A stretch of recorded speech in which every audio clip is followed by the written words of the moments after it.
kër Soxna Astu Gaawaan ak jàkkee Soxna Astu Gaawaan ñu bëgg a yeesalaat jàkke ja ak barab ba ci ndigal loolee ci sa jëmm ji ba nañ ko sëñ Saliou joxe ñaar fukk fan ak ñett ci Tabaski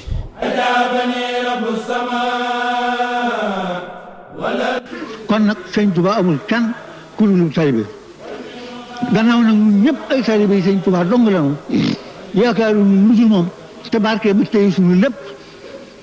li nga xam ne lii war ko nan ko ragal war ko wut war ci sonn lépp jomam may na ko li ñuy ragal jomam fegal na ko kon war na noo xam ne jub ci moom rek kon war dañoo xëy ni ko daal dajeeg ko mel ni yow daal li ñu gën a wóor dana daal suñu xel moo jaayante yow suñu alal ak suñu bakkan nga war lu ñu yóbbu àjjana loola yàlla nangu ko daal dina inna allaha ishtara minal mu'minina anfusahum wa amwalahum bi anna lahumul jannata yuqatiluna fi sabilillahi fa yaqtuluna wa yuqtaluna wa'dan alayhi haqqan fi tawrati wal injili wal qur'ani wa man awfa bi ahdihi mënu dugal bu yàlla dugal ci bi loolu amee yàlla daal di loolu saaba yi la ko yàlla wax wëlbati ko daal di wax ak yonent bi ni ko inna llaziina yubaayi'uunaka innamaa yubaayi'uuna Allaaha yadullaahi fawqa aydiihim ñu jaayante yow yàlla lañ jaayantal seen loxo ñu ngi ko teg ci kaw loxol yàlla daal di wëlbati ko digal saaba yi ni ñu war a ànd ak yonent bi nag ñu daal koy noppee def morom yaa ayyuhaa llaziina aamanuu laa tarfa'uu aswaatakum fawqa sawti n-nabiyyi ولا تشروا له بالقول كجعل بالكم لبال أن تحبط أعمالكم وأنتم لا تشعرون إن الذين يقولون أصواتهم عند رسول الله أولئك الذين امتحن الله قلوبهم لتقبلوا مغفرة وأجر عظيم إن الذين ينادونك من وراء الحجاب أكثرهم لا يعقلون ولو أنهم صبروا حتى تخرج إليهم لكان خيرا لهم والله غفور رحيم.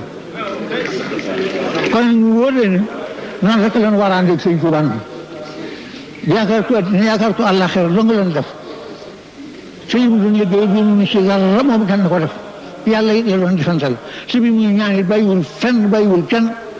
ndax ku ñaan ba ñaanal réew mu nga dëkk naa wakka seen xedaati asal bëlëri wala si xaw la wala takk yi xam na kër yi bàyyiwoo leen lu ngeen fi gis moomam bu leen ko nattable te kon nag liggéeyal ko rek nu war nan ko fas yéene liggéeyal ci fas yéene doon taalibeem te coow li ak rajo yi addina bañ noonu ndax ku ci yem yow rek ay ànd kenn du yóbbu sa jëf rek ngay àndal loolu mooy li ñu wër gannaaw bu loolu wéy nag man doon leen tuuti xamal leen ñu ne fii ci Tuubaa naalal naa ko fi ab liggéey mu jëm ci jumaa ji ci li ko war a wër ak marba buñ ci war a def ak yokk buñ ci war a yokk goo xam ne junni sa ñaari téeméer danañ ci mën a dolli ko ci ñuy julli li mu la koy war a liggéey dana jege milliard imaam lépp dana ko ci def digal na tali bu yaakaar sëñ bi loo am def ko ci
li ma bëgg ñu xam ko rek mooy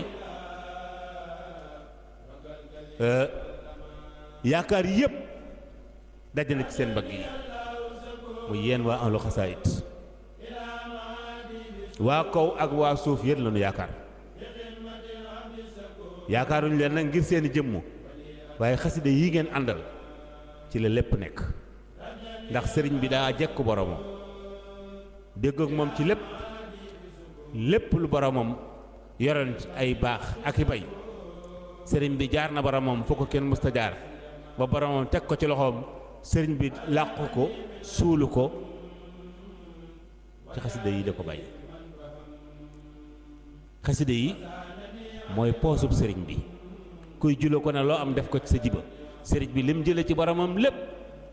mi ngi ko denc ci xasida yi kon jaayante nag du lu yomb saa buñ ko tuddee rek loo mënul a tax ñuy wax waaye jaayante du loo mën kii génne 500 euros dem yóbbu ko ca daayira ba kooku lu mu mën la waaye jaayante buñ ko wootee mooy lépp lu génne ci sa poste da nga naan lii de bu fi génnee ba dem fee damay làqar ci la ma war fa ma waroon a dem damay wut lu ma fa wutal te foofu sëriñ baa fay nekk. lu mën a xewit addiya moom de su ko randal du xew yi mënta ñàkk te ab borit te yëkkati nañ ko waaj dox jëm ci nan yegg di ñaan nag ñun ñii fi teew bu ko dolli nu kàttan ban mën koo taawu liggéeyam bii bu nu yàlla wooyee ña nuy wuutu yàlla kattanal leen liggéey bi moom laal suuf nañ ko yëkkati bu doon lu ñuy yëkkati moom laal suuf ilaahu kalimatillahi al-ulya loolu dong muy liggéey bi